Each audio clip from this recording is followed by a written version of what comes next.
Boa noite, meus irmãos, queridos amigos.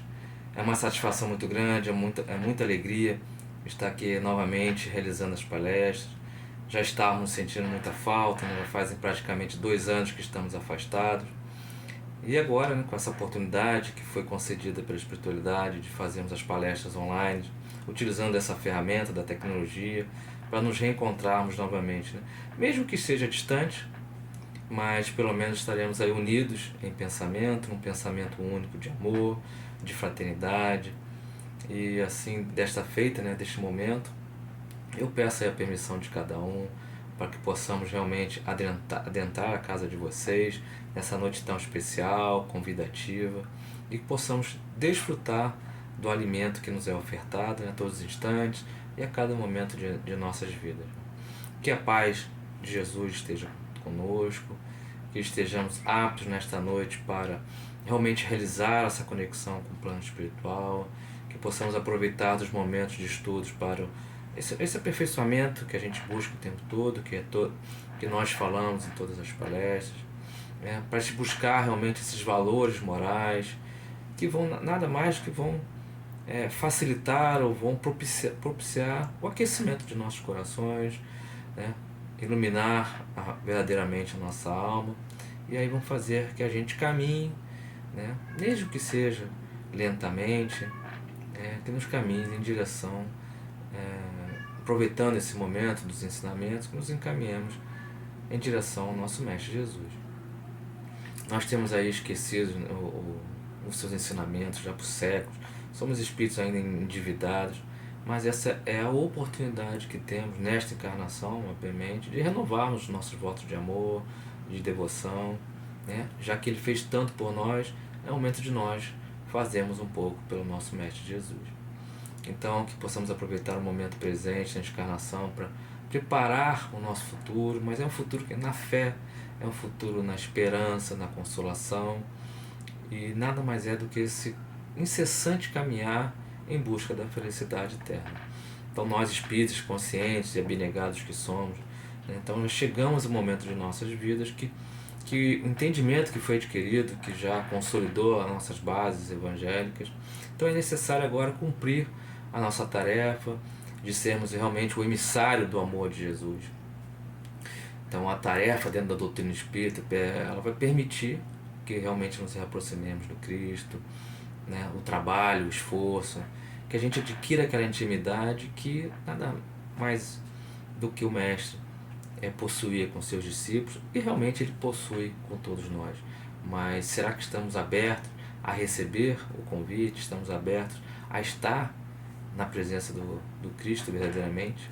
Então esse é o entendimento que nós temos, que nós vamos buscar nesta noite, se assim conseguirmos.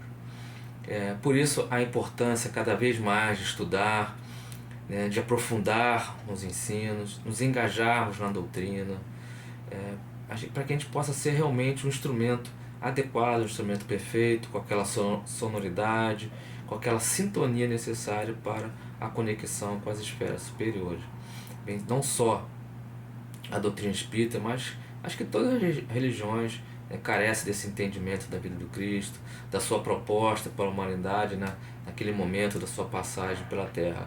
Acreditamos que nada disso foi em vão, e que aí temos um objetivo maior e que cabe a cada um encontrá-lo, buscá-lo e entender efetivamente, para assim descobrirmos quem nós somos, né, qual é o nosso passado e o que nos espera no nosso futuro. Então por isso nós vamos iniciar a partir de hoje, né, uma sequência de palestras referente ao capítulo 14 e o início do capítulo 15 do Evangelho de João. Nós não vamos, obviamente, falar de todas as passagens, mas algumas que nós selecionamos, achamos que seja mais importante para dissertarmos aí durante o ano. Então essas palestras elas ocorrerão, né, toda terceira quinta-feira do mês, e esperamos encontrá-los aí nessas quintas. Podemos discutir, aprofundar um pouco o nosso estudo, o nosso ensinamento, principalmente nesse evangelho tão importante que é o Evangelho de João. Mas antes de comentarmos a passagem, o tema desta semana, acho que é importante também nós abrirmos um pouco o leque, apresentar realmente o João, o seu evangelho. Então, acho que todos já sabem, né, que nós estamos falando de João Evangelista, que é um dos 12 apóstolos do Cristo. João, ele era filho de Zebedeu, irmão de Tiago Maior. Nós temos dois Tiagos, né, na realidade, o Tiago Maior e o Tiago Menor. O Tiago Menor era o irmão de Jesus. Então, tanto João quanto Tiago, eles eram pescadores, e por algumas passagens, pela leitura, até no próprio Evangelho de João, ele cita que alguns dos apóstolos eles já conheciam ou já acompanhavam a pregação de João Batista. Agora sim, nós estamos falando de João Batista, que viveram ali na mesma época, no início ainda, já da apresentação de Jesus, né? Do batismo de Jesus. Então acredita que João também acompanhava essas pregações, então ele tinha um entendimento um pouco melhor, né? E logicamente Jesus escolheu os dois irmãos e outros apóstolos para que pudessem segui-lo na sua caminhada. Nós temos ali que não é tão, vamos dizer assim, relevante, importante, mas é interessante, porque em algumas passagens no Evangelho de João, ele sempre se refere como o discípulo que Jesus amava. E realmente, né, João esteve próximo de Jesus nos momentos mais importantes. Ele estava na crucificação, né? Acho que foi praticamente o único que estava ali diante da cruz, né? E ali Jesus pede para que ele cuide da sua mãe, né? Da Maria, e assim foi feito. Então João realmente, Jesus tinha um carinho muito grande por Jesus. A gente vai citar aqui que João, ele morreu de causas naturais, praticamente foi o único. A grande maioria, acho que todos os apóstolos realmente tiveram desencarnes dolorosos, muita dificuldade, mas João faleceu, foi até o final da sua vida, e foi praticamente no final da vida que ele escreveu o seu evangelho. Então, assim, algumas características marcantes desse livro que a gente pode citar é que cerca de 90% do material, de tudo que foi contido no livro de João, ele não se encontra em nenhum outro relato nos demais evangelhos. Praticamente isso se deve pelo fato de que o público-alvo de João, que a gente vai entender, a gente não vai discutir, mas a gente entende que o público-alvo de João eram os cristãos, aqueles que realmente já tinham, a gente vai perceber, se a gente fizer um estudo mais aprofundado, que eles já tinham um entendimento, né, sobre Jesus Cristo. Então eles careciam realmente de um suporte, né, e um apoio, e nada mais é do que esse evangelho veio para ajudar esses cristãos no momento de dificuldade. A gente entende que existem, dos 4 evangelhos, a gente entende que o evangelho de João seria um evangelho canônico. Se vocês pegarem na literatura, o evangelho canônico é aquele que foi inspirado e possivelmente inspirado por Deus, né? E os outros 3 evangelhos, de Mateus, Marcos e Lucas, serão evangelhos sinóticos. Por quê? Porque eles têm uma similaridade, as passagens são semelhantes, né? O vocabulário que foi utilizado, até o sequenciamento, né, das passagens, ele tem muita semelhança. Então acredita que houve ali vamos dizer assim, um entendimento muito próximo dos 3 evangelistas, diferentemente de João. A gente pode perceber que dos 7 milagres relatados, né, por João no seu evangelho, apenas 5 não foram registrados em nenhum outro evangelho. Então, quanto Mateus, Marcos e Lucas, eles estavam, as passagens estão muito ligadas ao ministério de Jesus, principalmente na Galileia, e de João a gente percebe que foi muito voltado, ocorrido na Judéia. Então o estudo do Evangelho de João, ele é muito rico, né, doutrinariamente. O principal tema, né, o foco principal é a fé em Jesus Cristo, né? Ele fala um pouco da expiação do Cristo, ele fala da vida eterna, vai falar da necessidade de nascer de novo, e a importância, assim, a gente vai, se formos aprofundar realmente, vai informar a importância realmente do amor, desse amor ao próximo. Ele vai falar da relação de Jesus como filho, essa relação com Deus, Deus o Pai. Então, a relação de Jesus o Filho com Deus, o verdadeiro Pai. Mas para nós estudarmos o livro de João, primeiramente a gente vai ter que levar em conta a situação da comunidade cristã, a época em que João escreve o seu evangelho, e dessa forma a gente vai poder compreender bem a riqueza, a profundidade e as características desse quarto evangelho.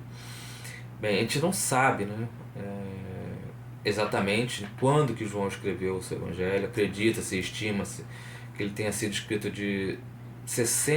no ano de 60 depois de Cristo a 100, de 60 a 100 depois de Cristo.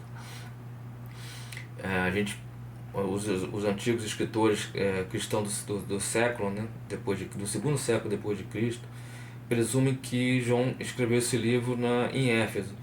Na verdade, Éfeso foi a última cidade que João viveu.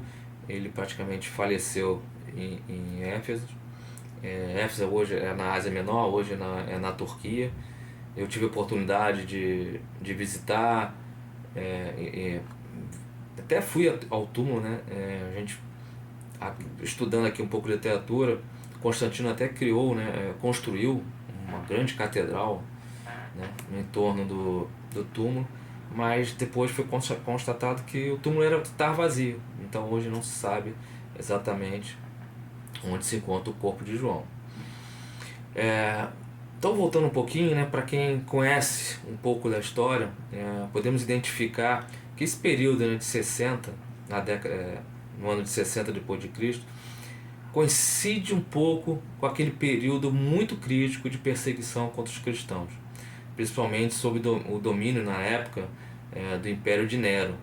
Então, para quem conheceu naquela questão que os cristãos foram não condenados, eles foram injustamente culpados por terem colocado pelo incêndio que ocorreu em Roma, e ali começa muitas perseguições. Então Nero, o império dele foi de 54 a 68 depois de Cristo.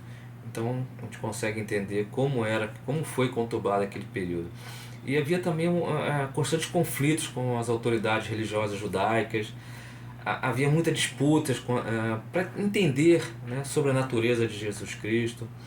E culminou muito com esses cristãos acabaram abandonando a religião, renunciando à sua fé, pelas tantas dificuldades, pelas privações que eles vinham passando.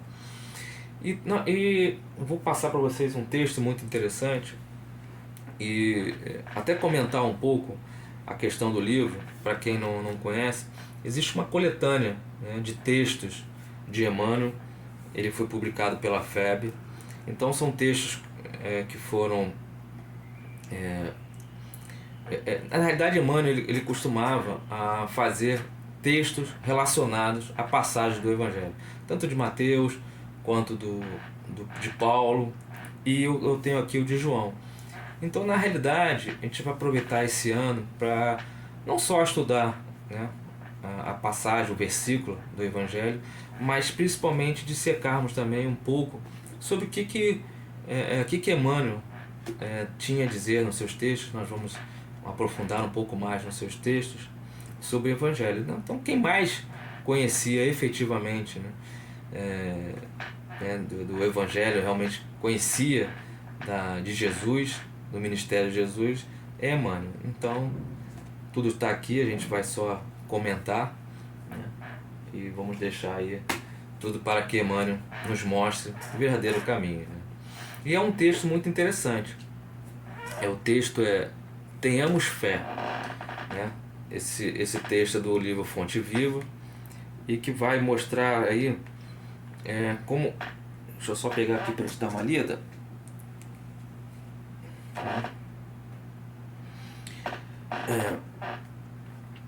Que vai nos mostrar como verdadeiro seguidor do Cristo, aquele que realmente vivencia os seus exemplos, até hoje ele não é compreendido. Então vamos dizer, se até hoje nós não somos compreendidos, imagina nos primórdios dos primeiros cristãos. Então, eles não eram vistos com bons olhos, pois a sociedade estava totalmente corrompida e os seus valores desvirtuados, como ainda te encontra até hoje. Desta forma, os cristãos leais, por destoar quase sempre da coletividade, essa coletividade não completamente cristianizada, sofriam com as constantes perseguições, com o desrespeito e a descaridosa opinião de muitos, que os consideravam fracos, servis, covardes, tolos e oportunistas. Aqui tem só aqui para vocês entenderem como é que Emmanuel colocava isso, né? Isso para os cristãos. Se exercita a humildade, é tido a conta de covarde. Se adota a vida simples, é acusado pelo deleito do relaxamento. Se busca ser bondoso, é categorizado por tolo. Se administra a dignidade, é julgado orgulhoso. Então, Emmanuel vai fazer essa correlação e vai realmente corroborar com aquilo que eu tenho dito essa questão da perseguição. Então, na realidade, naquela época e até hoje, né, o cristão ele não é compreendido, né, pela sua benevolência, pela sua caridade, né, por realmente seguir os ensinamentos de Jesus, por falar do próprio Jesus. Eu acho que os valores hoje da sociedade estão totalmente desvirtuados. Então, comentando isso, a gente vai buscar entendermos essa passagem. Então, acabei não falando, né, mas o tema de hoje é na casa. Vamos lá, vamos contextualizar o nosso tema, vamos voltar ao nosso tema, né? Aquilo foi só uma introdução. E o nosso tema é: na casa de meu pai há muitas moradas. Se não fosse assim, eu vos teria dito, vou preparar-vos o lugar. Então isso está em João, né, capítulo 14, versículo 2. Acho que é uma passagem conhecida, muito conhecida, né? Acho que todos têm esse conhecimento. Então, pessoal, para a gente entender essa passagem, a gente não pode estudá-la efetivamente, isoladamente, pegar somente essa passagem. Então, se faz necessário estar inserido no contexto do Evangelho, né, para a gente poder compreender melhor o seu significado. Então, a gente vai nos transportar ao passado, né? A gente vai fazer uma viagem agradável, né, uma sensação de paz, onde 2000 anos atrás, no exato momento em que Jesus está reunido pela última vez na intimidade com seus discípulos, então uma imagem fica gravada. A gente tem um quadro muito bonito, muito belo, que é o quadro da Santa Ceia, que foi pintado por Leonardo da Vinci, se não me engano está em Florença esse quadro, o quadro original. Então, esse comentário de Jesus, né, essa passagem, ela está no contexto da Santa Ceia. Então, após a ceia, que Jesus gostava realmente dessa intimidade, ele gostava de estar próximo dos seus discípulos. Então, era um momento que ele passava os ensinamentos, que ele conversava, né? Então, vamos imaginar naquele contexto, né, não só o que ele falava, mas toda a energia que existia naquele local, né? A alegria. Nossa, deve ser algo assim, uma sensação muito agradável que a gente talvez não tenha o conhecimento. Então, após a ceia, Jesus comenta: filhinhos, ele fala com seus discípulos, né? Filhinhos, ainda por pouco permanecerei com vocês, né? Então, vocês me buscarão, mas, como tenho dito aos judeus, para onde eu vou, vocês não podem ir. E Pedro, ele questiona onde é esse lugar, né? E por que não poderia seguir. E Jesus, mais uma vez, como que querendo consolá-los efetivamente, ele responde, né? Deixa eu pegar aqui para a gente poder prosseguir, né? Então, para consolar os discípulos, ele fala o seguinte: não se turbe o vosso coração, credes em Deus, crede também em mim. Na casa de meu pai há muitas moradas. Se não fosse assim, eu vou-lo teria dito, vou preparar-vos lugar. E quando eu for e vos preparar lugar, virei outra vez e vos levarei para mim mesmo, para que onde eu estiver, estejais vós também. Então, quando ele fala não se turbe o vosso coração, é que ali a gente já demonstrou que havia uma aflição, né? Os próprios discípulos já não estavam acreditando, não sabiam o que estava acontecendo. Então Jesus vem com esse consolo, né? E outra coisa, credes em Deus e crede também em mim. O que ele quis dizer? Tenha fé em mim, acredite, eu estive com vocês esse tempo todo, eu mostrei tudo que eu podia, né? Através da palavra, através do exemplo. Então creia em mim, tenham fé e vamos acreditar em Deus, obviamente, que é o nosso Pai, que já que ele era um enviado de Deus. Então, ser fiel, né? Então ele prossegue: na casa de meu pai há muitas moradas. Então, pessoal, vou-os preparar lugar. Então ele vai preparar uma morada, né? Cada um, né, terá a sua morada, vamos dizer assim. Vamos manter esse entendimento, né? Mas que morada que Jesus está falando? Isso aí a gente vai comentar mais lá na frente, né? Então ele vai preparar esse lugar. E virei outra vez e vos levarei para mim mesmo, para que onde eu estiver, estejais vós também. Então ele prepara os seus discípulos, né? Ele diz: ó, vocês vão ter que prosseguir, vocês vão ter que caminhar, e eu vou estar lá na frente, né, preparando para que eu possa recebê-los. Mas vocês também têm que, vamos dizer assim, se preparar, né? A gente vai comentar tudo isso lá na frente. Então Jesus, né, como eu falei, esse momento de intimidade, né, ele aproveitava para alimentar, né, vamos dizer assim, os seus discípulos, né? E qual é esse alimento, né? Esse alimento da fé, esse alimento da esperança, da fraternidade, do amor ao próximo, né? Esse alimento que é o pão da vida na realidade.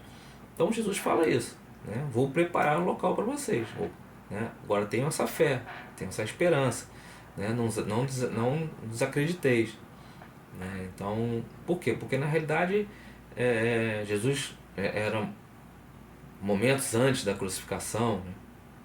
Do que ele foi preso e passou por tudo aquilo tudo e da crucificação. Então ele relembra aos apóstolos: olha, vocês ficarão sozinhos, agora vocês vão ter que seguir com as próprias pernas, eu não mais estarei com vocês. Então ele já começa a preparar os seus discípulos para o que aconteceria no futuro, né? A gente sabe que os discípulos passaram por muitas privações, né? Foram agredidos, foram presos, né? Não foram crucificados, mas tiveram mortes trágicas, efetivamente. Então Jesus já estava preparando essa situação que Jesus já sabia que ia acontecer, os discípulos talvez não. Então ele conforta: olha, tenham calma, eu não estarei com vocês, mas vocês vão ter que se fortalecer na fé, né? Então esse entendimento que a gente tem naquele instante. Então, como eu falei, eles não tinham essa noção, né? E assim é essa misericórdia divina. Ela vem antes nos auxiliar, ela vem antes nos preparar. Então é isso que Deus, é isso que Jesus nos fala. A misericórdia divina é isso. É preparar a nossa mente pelas situações adversas, pelas aflições que nós vamos passar, né? Pela dor. É saber suportar isso tudo. E quem nos fortalece, na realidade, é Jesus. Não são os seus ensinamentos, né? É essa modificação que realmente a gente faz. E era isso que Jesus estava fazendo ali, né? Realmente ele mostrou para os discípulos naquele momento: olha, eu não estarei mais aqui, né? Então, e isso foi uma constante, não foi só os discípulos, todos os que vieram após. Então foram séculos, né, de perseguições, de aflições, de dores, né? E ele sempre fala isso: vamos manter a confiança, né, nesses momentos mais difíceis. A gente não pode esquecer também, né, esse pensamento do amor envolvido naquele momento, né? Não era, como eu falei, não era só uma frase, né? Tinha todo o envolvimento, tinha toda uma vibração, tinha toda uma energia, né, de amor que banhava aquele ambiente onde Jesus se encontrava, né? Que possivelmente não tem muito a ver com a pintura, né, tão suntuosa lá de Da Vinci, mas talvez na simplicidade, né? O amor estava muito envolvido, né, nessa simplicidade, nessa humildade do Cristo, né? Então esse versículo a gente pode estudá-lo, né, de diferentes perspectivas, né, diferentes de Édos, vamos dizer assim, né? A gente praticamente, né, a doutrina espírita, a gente vê dois lados, que é o lado material, né, e o lado espiritual, né? Então, no campo material, a gente entende e pode verificar que a casa, né, isso aí tá no Evangelho, no Evangelho segundo o Espiritismo, né? E o Evangelho vai abordar muito essa questão, né, das várias moradas, dos vários planetas. Então, isso, a casa é uma só, né? O Senhor é um só, que é Deus, né? É a casa do Pai. E a casa do Pai nada mais é do que o universo, né? Então, essa vastidão do universo, essa imensidão infinita, e a gente sabe que tudo isso ele é banhado pelo fluido cósmico universal, que é a origem do próprio Deus. Então, nós estamos em constante, né? Estamos imerso, vamos dizer assim, nesse auge, nessa energia que emana de Deus. Então, nós estamos todos conectados, né? Ponto a ponto. Então, a gente entende que as várias moradas, na realidade, são esses diversos planetas que existem, cada um com as suas particularidades. Ele vai ser classificado de acordo com o grau evolutivo, não o grau evolutivo do planeta, mas com a soma, né, vamos dizer assim, do grau evolutivo de todos os seus habitantes, né? Então a gente tem os mundos primitivos, que vão, né, essas moradas que vão dos mundos primitivos aos mundos celestes e vão passar aí pelos mundos de expiação, né, expiação e provas, e os mundos de regeneração e os mundos de vitória. A gente pode verificar, né, estudando a astronomia, que existem bilhões de galáxias, sistemas solares, estrelas, e a gente pode, nessa imensidão, né, o que é visto, né, o que pode ser visível com os instrumentos aí de astronomia, e a gente fazendo uma contabilidade, a gente tem a percepção que existem trilhões, né, trilhões e trilhões de planetas neste vasto universo que é a casa do nosso Pai. E ainda no campo material, a gente pode fazer analogia a tudo que está, né, acerca, né, do plano físico, né? A gente pode considerar aí as nossas moradias, efetivamente, né? Aquelas moradias umas mais suntuosas, os palácios, as mansões, né? As casas confortáveis, né? E também as mais simples, né? Os barracos, os casebres, né? Choupanas. Então, tem casas que vivem duas ou mais famílias, a gente sabe que existe isso. Existem pessoas que moram debaixo da ponte, tudo isso é a sua casa física. Mas é que acontece, essa casa física, ela nunca vai refletir verdadeiramente a nossa morada espiritual. Então, é essa morada espiritual que nós gostaríamos de abordar e de compartilhar com todos vocês, por nós entendemos que realmente, por ser a mais importante, né? Então a gente vai começar lendo um dos textos de Emmanuel, que está nessa obra, desse livro que eu falei a todos vocês. E vamos lá, né? Essa obra é Moradias de Luz. O próprio livro, Moradias de Luz, está, se não me engano, no prefácio, né? Então, começa assim: certa vez disse o Divino Mestre: existem muitas moradas na casa de meu Pai. Certamente Jesus se referia à imensidão do universo e às residências do homem. No entanto, é natural respeitar-lhe a palavra em sentido mais alto. Cada criatura humana, a rigor, reside em espírito nos seus próprios pensamentos.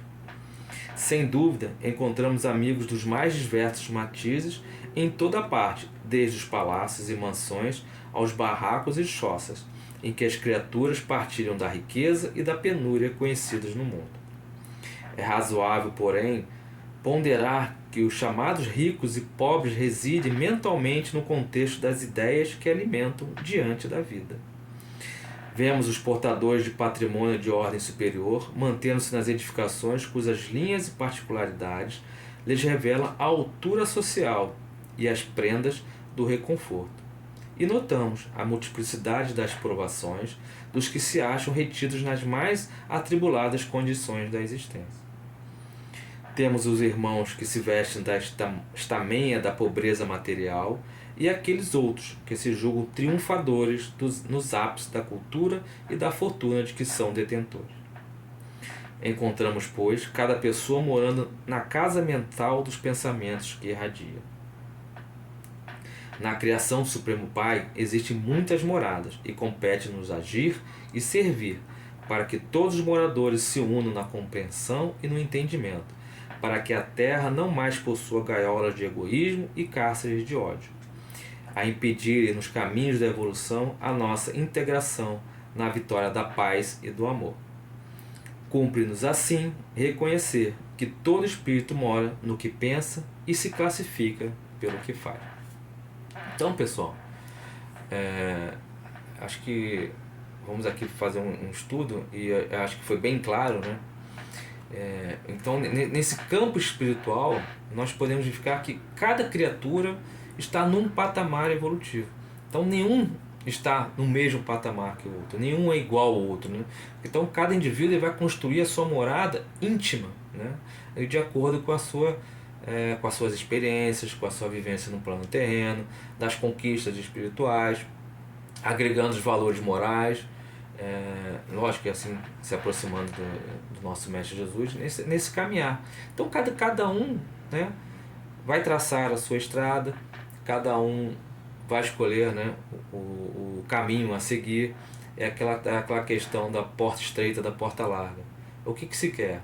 Né? Seguir pela porta larga, que é mais fácil, ou a gente vai buscar a porta estreita realmente, que é um pouco mais difícil e que vai... também a questão do caminho espinhoso, né? Tem um caminho que é perfeito e tem um caminho que é espinhoso. O que é mais agradável, né? Então a gente tem que ter essa percepção. Então assim, né? Antes Jesus era... A gente vamos reportar o passado, né? Jesus era essa morada dos discípulos, né? A sua presença ele fortalecia, era o suporte que eles precisavam. Então, após a sua partida, né, que eles começaram a entender a lição do mestre, né? E se viram sozinhos. Então, tendo de obter a coragem necessária, eles tinham que prosseguir, né, na sua caminhada, e sem essa presença física que os fortalecia, né? Mas tinham do que? A sua presença espiritual.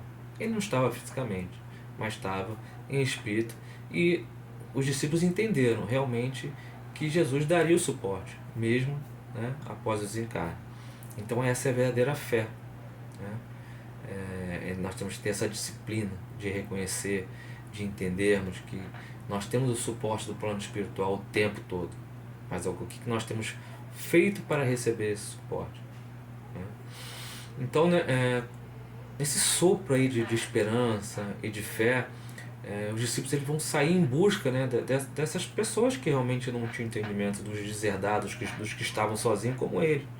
Então eles passaram a representar o próprio Cristo. Então eles começaram a levar essa palavra, o ensinamento de Jesus, né? Então ele começaram a confortar esses corações que estavam ali, vamos dizer assim, abandonados, entre aspas, né? Então é assim, como os primeiros discípulos de Jesus, nós também vamos edificando a nossa morada, né? E onde que nós estamos realmente edificando essas moradas? Em terra firme, né? Em bases sólidas, ou num terreno arenoso, que tudo pode, qualquer sopro pode ser destruído. Então nós temos que repensar as nossas vidas também. E é nesse contexto que precisamos compreender, né, o estado moral de nossos irmãos. Acho que esta é a palavra principal, é o centro do ensino de hoje, né? É a questão da indulgência. Então, pessoal, se nós temos as nossas dificuldades, se nós temos os nossos problemas, né, por que nós vamos criticar o próximo? Por que nós não vamos compreender a situação de cada um? Se cada um está no seu processo evolutivo, cada um está no seu caminhar, uns mais avançados, outros ainda em atraso. Então nós estamos numa humanidade terrena e nós precisamos compartilhar, estarmos juntos, né? Lógico, a gente não vai permitir qualquer coisa, mas cabe a nós orientarmos os nossos irmãos, nós que já temos um entendimento um pouco melhor. Então, é justamente isso, cada criatura está construindo a sua morada ainda, né? Conforme esses valores que vão nos atrair. Então muitos não se encontram nessa ignorância ainda, né? Buscando mais as conquistas materiais, né? Aí realmente vai imperar aí o egoísmo, vai imperar esse orgulho, né? A ambição, e com certeza eles não vão medir esforços para obterem o que quiserem. Então é isso.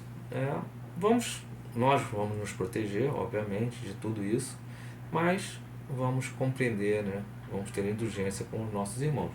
E um outro passagem, né? Outro texto que eu gostaria de compartilhar com vocês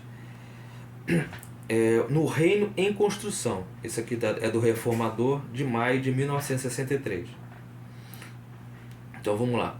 Escutaste o pessimismo que se esmera em procurar as deficiências da humanidade, como quem se demora deliberadamente nas arestas agressivas do mármore de obra-prima inacabada, e costumas dizer que a terra está perdida. Observa, porém, as multidões que se esforçam silenciosamente pela santificação do porvir. Recorda, contudo, os milhões de pais e mães tocados de abnegação e heroísmo, que abraçam todos os sacrifícios no lar para que a delinquência desapareça.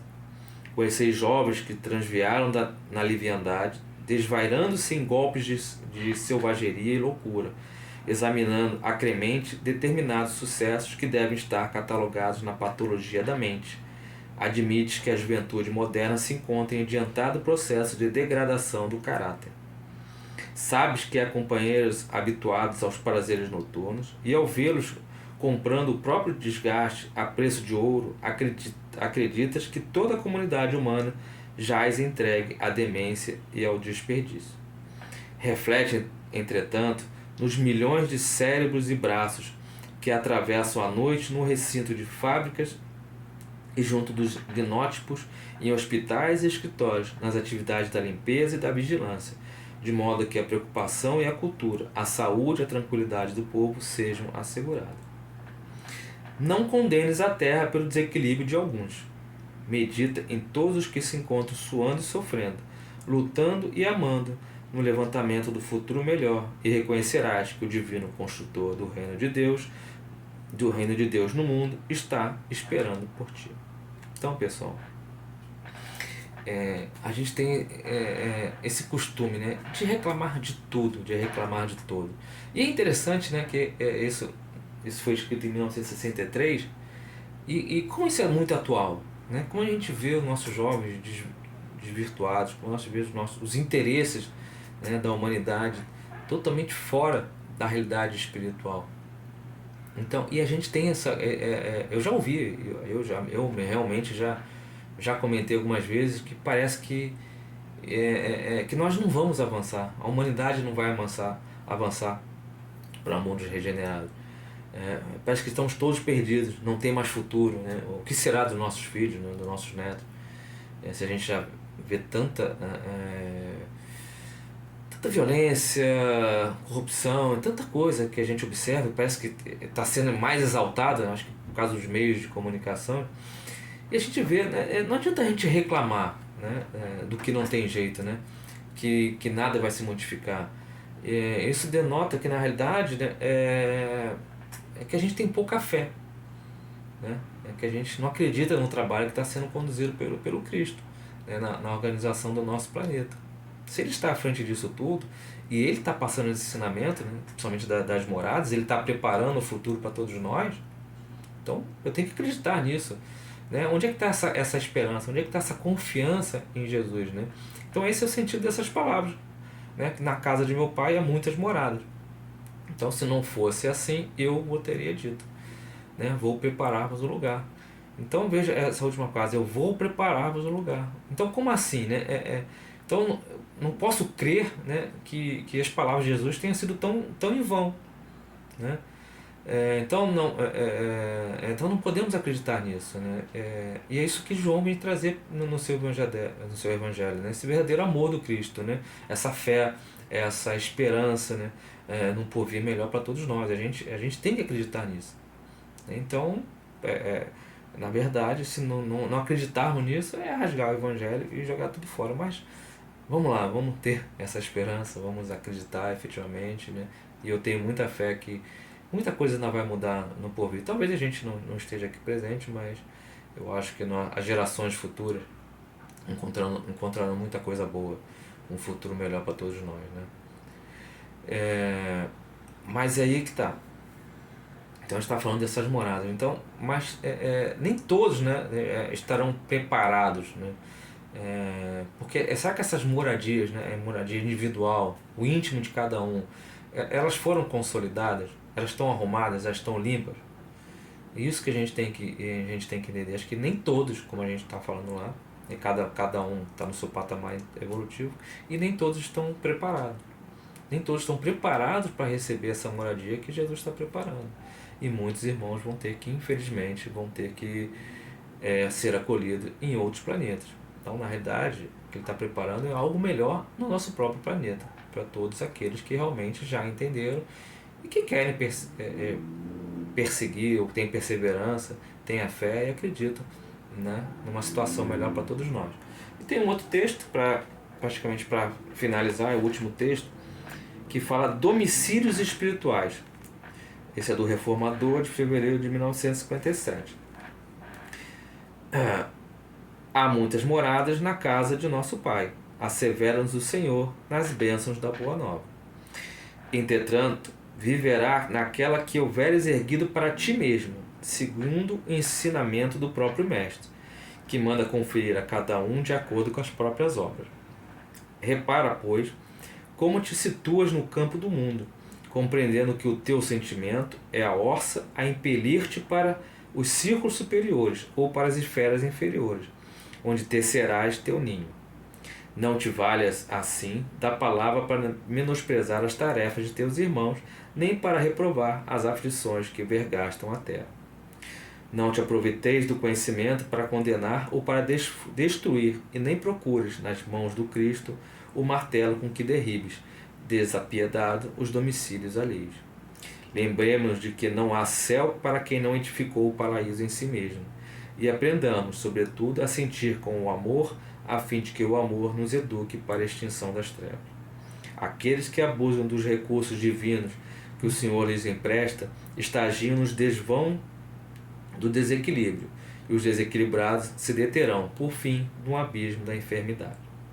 Observa, desse modo, a natureza de teu campo íntimo e acautela-te para o futuro, porque, sem dúvida, há inúmeras moradas no universo infinito, mas viverá escravo ou senhor no templo do bem ou no cárcere do mal que tiveres escolhido para a tua residência nos caminhos da vida efêmera. Então, pessoal, acho que ele está sendo muito claro até, né? Nesse ponto, né? A gente tem que orar pelos irmãos que estão atrasados, efetivamente, olhar para o nosso interior e verificar aquilo que nós precisamos melhorar. Nós temos que construir a nossa morada. Então o que acontece? A gente lembra, né? Vocês podem lembrar quando eu disse na questão das várias moradas, né? Essas moradas interiores, das mais simples e as mais suntuosas, né? Então o que adianta a gente viver em palacetes, né?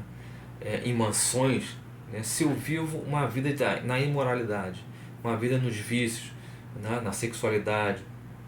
Então a minha casa espiritual ela vai desabar assim na primeira tempestade, no primeiro contato assim com a dor, com a aflição, né? A minha casa vai desmoronar, porque ela não está solidificada, né? Enquanto aquele indivíduo que ele realmente vive na resignação, na fé, na humildade, na esperança, né?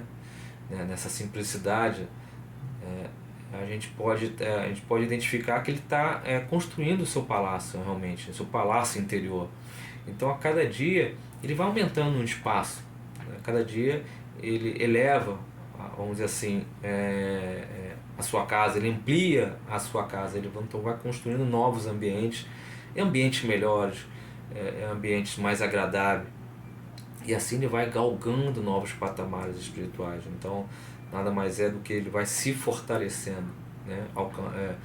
Colocando mais valores na sua casa mental, né? Então, ele vai criar essa coragem de prosseguir, né?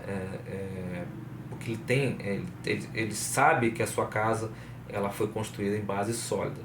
Então, ele tem essa fé, então ele acredita, né? Então, qualquer tempestade ele vai conseguir suportar. Então esse é o verdadeiro sentido do versículo, né? Que vocês tem um versículo, se não me engano, capítulo 6, 21, né, de Mateus, né? Porque onde estiver, deixa eu lembrar, porque onde estiver o vosso tesouro, aí estará também o vosso coração. E é isso, o que nós temos pensado, né? O que me motiva, quais são os meus objetivos, né? São bens materiais, são bens espirituais. Então aí o teu coração ele vai refletir realmente o seu pensamento, né? Então a nossa morada ela é representada pelos nossos pensamentos. Então que é preciso tê-los puro, né? Para que a gente possa realmente ter essa conexão com Jesus. A gente tem uma outra passagem também de Paulo que diz o seguinte, né? Isso aí para mim é muito profundo isso, né? Não sou eu quem habita o meu corpo, mas é Jesus quem o habita. Então, ele já, vamos dizer assim, se despiu da sua própria vontade. Então, ele passa a fazer as vontades de Jesus, né? Então, essa é a verdadeira comunhão com o nosso Mestre, é a prova da verdadeira fé. E aí, tipo, eu pergunto, né, quem está realmente preparado para seguir Jesus, né, nesse seu ministério, né, no seu novo ministério, não aquele ministério no passado, muita coisa já mudou. Quem está pronto para viver por Jesus, né, viver como Jesus, seguir todos os seus passos, dar todos os exemplos. Então nós não estamos ainda, nós estamos muito, muito distantes, né, mas nada é impossível, né? Então nesse diálogo inicial, né, que Pedro teve com Jesus, nessa passagem que a gente relatou, tem aquele momento, né, que Pedro diz, né, deixa eu ver aqui, que eu vou pegar a minha colinha aqui para não esquecer. Então tem aquele diálogo de Pedro com Jesus, né? Por que não posso seguir-te agora? Por ti darei a minha vida. Então responde-lhe Jesus: tu darás a tua vida por mim? Na verdade, te digo que não cantará o galo enquanto não me tiveres negado 3 vezes. Então Jesus, ele sabia, né, que os discípulos não estavam preparados, que eles tinham um trabalho a ser realizado, né, que haveria sofrimento, que haveria dores, dificuldades mil, que eles tinham que enfrentar, se fortalecendo na fé, na esperança, né? E assim eles seriam recebidos nessa morada que Jesus tanto fala que preparou, né, para os seus amados discípulos. E nós, né, permaneceremos nessa ignorância? Então Jesus já falou para os seus discípulos, na realidade ele está falando para todos nós, né? Ele convida todos nós. A gente vai continuar esperando, né, que Jesus e que Deus faça tudo por nós. Então Jesus prepara a morada para todos nós. O que nós temos feito para conquistá-las efetivamente, né? Ou o que nós temos feito nessa morada que somos nós, né? Essa morada nossa, nossos pensamentos estão puros, estão limpos, ele está pronto para receber realmente o Mestre, né? Agora é verdade, Jesus veio a nós e nós precisamos ir ao Mestre efetivamente. Então observem, reflitam, vejam nessa passagem, né, que é muito interessante. O que nós temos feito nesta encarnação, né? Onde está a nossa esperança, onde está a nossa fé nas palavras de Jesus? A gente tem visto muita coisa ruim acontecendo, mas a gente vai desanimar? Não vamos desanimar, vamos prosseguir, vamos buscar esse elemento espiritual que nos é agradável, né? Vamos consumir realmente as coisas boas que encontramos no mundo e vamos passar isso adiante também. Não adianta eu construir a minha casa e não receber ninguém, vamos receber, vamos convidar, vamos apresentar a nossa casa, para que talvez as pessoas também construam a sua casa, a sua morada espiritual, seguindo os bons exemplos, né? Seguindo as boas atitudes. Isso é o que a gente chama do amor, né? O amor, ele vai se espalhando, né? É, é, vamos dizer assim, é inexplicável, né? A velocidade que o amor se espalha quando realmente a gente tem o que, né? O que compartilhar, né? Quando a gente consegue compartilhar esse verdadeiro amor, um amor sincero, né? A gente não pode esconder o nosso amor.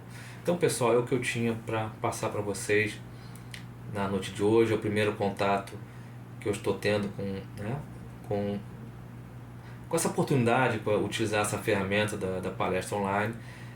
Não me sinto muito confortável ainda, mas é a primeira palestra. Eu peço até desculpa e compreensão de todos vocês, mas me esforçarei aí para que nas próximas a gente possa fazer com mais tranquilidade, com mais calma, passar esse conteúdo da melhor forma possível.